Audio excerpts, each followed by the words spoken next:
Assalamualaikum warahmatullahi wabarakatuh. Perkenalkan, nama saya Purbo Anggoro dengan NIM 23010119140219. Saya dari kelompok 8D Praktikum Ilmu Pemulihan Ternak. Pemulihan ternak merupakan kegiatan dalam peternakan yang bertujuan untuk memperbaiki kualitas individu maupun populasi ternak yang bersangkutan untuk karakteristik yang diinginkan.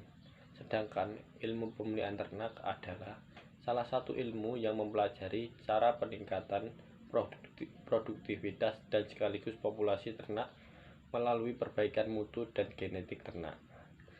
Genetik atau sifat pada suatu ternak dapat diwariskan dari indukan dan pejantannya kepada keturunannya. Sifat yang diturunkan dari indukan kepada keturunannya berupa sifat kuantitatif dan sifat kualitatif.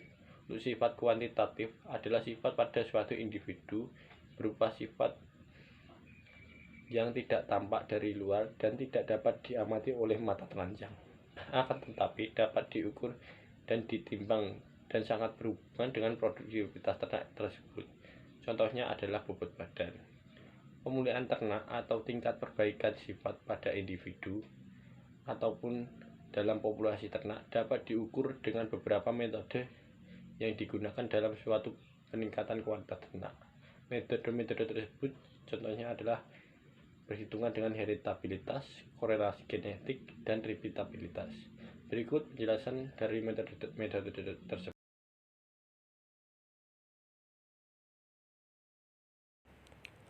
Langkah pertama yang dilakukan dalam menentukan nilai heritabilitas, korelasi genetik, dan repeatabilitas yaitu menentukan data yang akan diukur.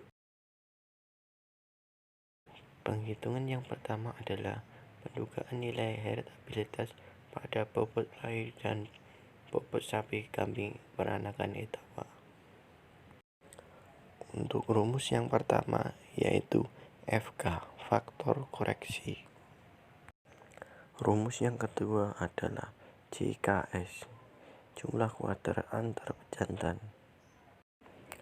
Untuk rumus yang ketiga adalah JKW, jumlah kuadrat antar anak dalam pejantan.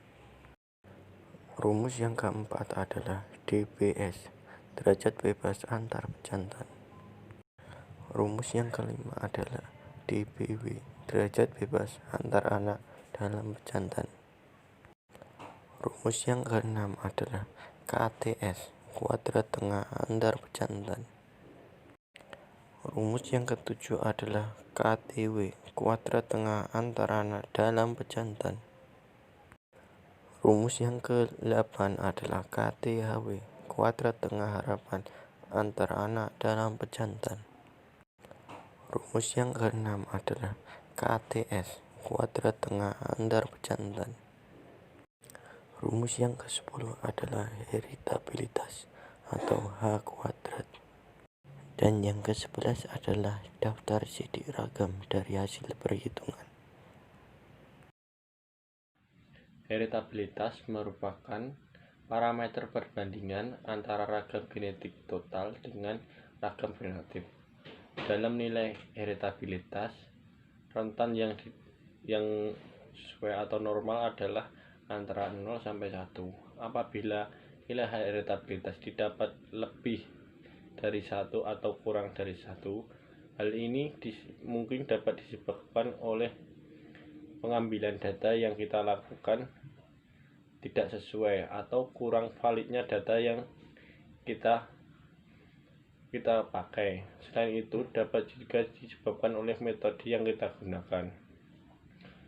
Nilai heritabilitas yang mendekati 1 menunjukkan nilai heritabilitas tersebut tinggi, sedangkan untuk nilai yang sebaliknya mendekati angka 0 menunjukkan nilai heritabilitas yang rendah. Semakin tinggi nilai heritabilitas menunjukkan tingkat kesamaan penampilan antara anak-anak dengan tetuanya semakin tinggi pula. Nilai heritabilitas dipengaruhi oleh faktor gen dan lingkungan. Untuk penghitungan yang ketiga adalah pendugaan nilai korelasi genetik, bobot lahir, dan bobot sapi. Dari keempat data pejantan didapat data sebagai berikut. Untuk rumus penghitungan yang pertama adalah FK, faktor koreksi. Kedua adalah JHKS, jumlah hasil kali antar pejantan. Rumus yang ketiga adalah JHKW, jumlah hasil kali antar anak dalam pejantan. Rumus yang keempat adalah DBS, derajat bebas antar pejantan. Rumus yang kelima adalah DBW, derajat bebas antar anak dalam pejantan. Rumus yang keenam adalah HKRS, hasil kali rata-rata antar pejantan. Rumus yang ketujuh adalah HKRW, hasil kali rata-rata antar anak dalam pejantan.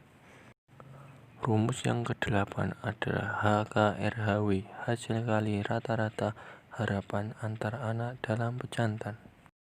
Rumus yang kesembilan adalah HKRHS, hasil kali rata-rata harapan antar pejantan. Rumus yang ke-10 adalah korelasi genetik atau RG. Dan yang ke-11 adalah daftar sidik ragam dari perhitungan. Korelasi genetik merupakan parameter yang berkaitan dengan hubungan antara satu sifat dengan sifat yang lain. Untuk nilai korelasi genetik memiliki rentan antara -1 sampai +1. Nilai positif atau plus dalam nilai korelasi genetik menandakan adanya hubungan yang baik antara kedua sifat, sedangkan nilai negatif atau min dalam korelasi genetik berarti hubungan antara kedua sifat tersebut menurunkan salah satu sifat atau bisa juga melemahkan kedua sifatnya. Hasil yang tidak sesuai dengan nilai standar korelasi genetik dapat disebabkan oleh tidak validnya data yang kita gunakan. Faktor fenotip dan faktor lingkungan sangat berpengaruh terhadap hasil perhitungan dalam korelasi genetik. Untuk perhitungan yang keempat adalah pendugaan nilai repeatabilitas antar kelas bobot lahir. Diperoleh data sebagai berikut. Untuk rumus pendugaan nilai repeatabilitas antar kelas bobot lahir dapat digunakan rumus sebagai berikut. Yang kelima adalah penghitungan pendugaan nilai repeatabilitas dalam kelas bobot sapi. Diperoleh data rekapitulasi sebagai berikut. Untuk rumus penghitungan yang pertama adalah FK, faktor koreksi. Untuk rumus yang kedua adalah JKB, jumlah kuadrat antar individu. Untuk rumus yang ketiga adalah JKW, jumlah kuadrat pengukuran dalam individu. Untuk rumus yang keempat adalah DBB, derajat bebas antar individu.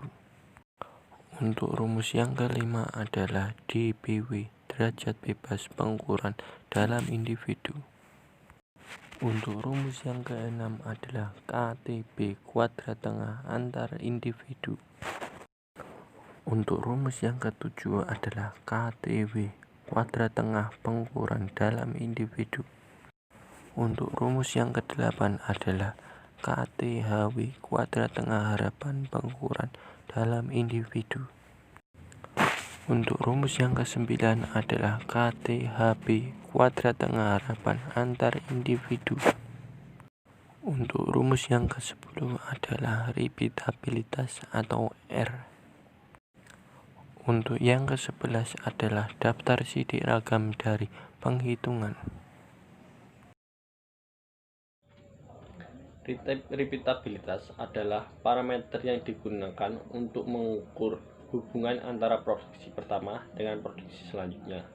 Nilai repeatabilitas memiliki rentan antara 0 sampai 1. Untuk nilai repeatabilitas antar kelas Dalam perhitungan tersebut didapat nilai sebesar 0,09 atau 9%. Di sini angka 9% termasuk dalam kategori rendah.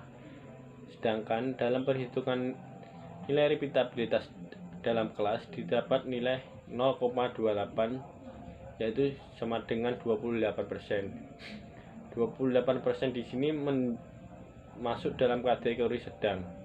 Untuk besar kecilnya nilai repeatabilitas dapat dipengaruhi oleh beberapa faktor, seperti faktor genetik dan perbedaan jumlah sampel yang digunakan pada perhitungan tersebut.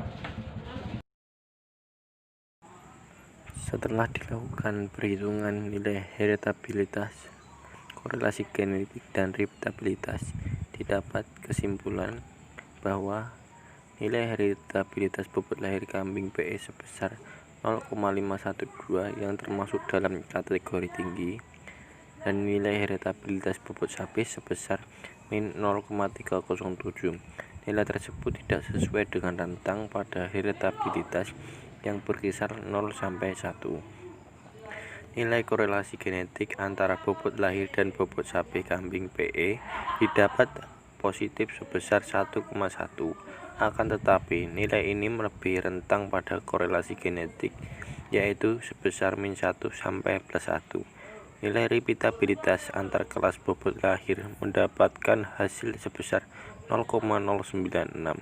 Nilai repeatabilitas dalam kelas bobot sapi mendapatkan hasil perhitungan sebesar 0,282 yang berada dalam kategori sedang. Begitulah cara menduga nilai heritabilitas, korelasi genetik, dan repeatabilitas. Setelah kita menduga nilai-nilai tersebut, kita dapat menyimpulkan kualitas genetik pada suatu ternak. Sekian yang dapat saya jelaskan. Apabila ada salah kata saya mohon maaf. Assalamualaikum warahmatullahi wabarakatuh.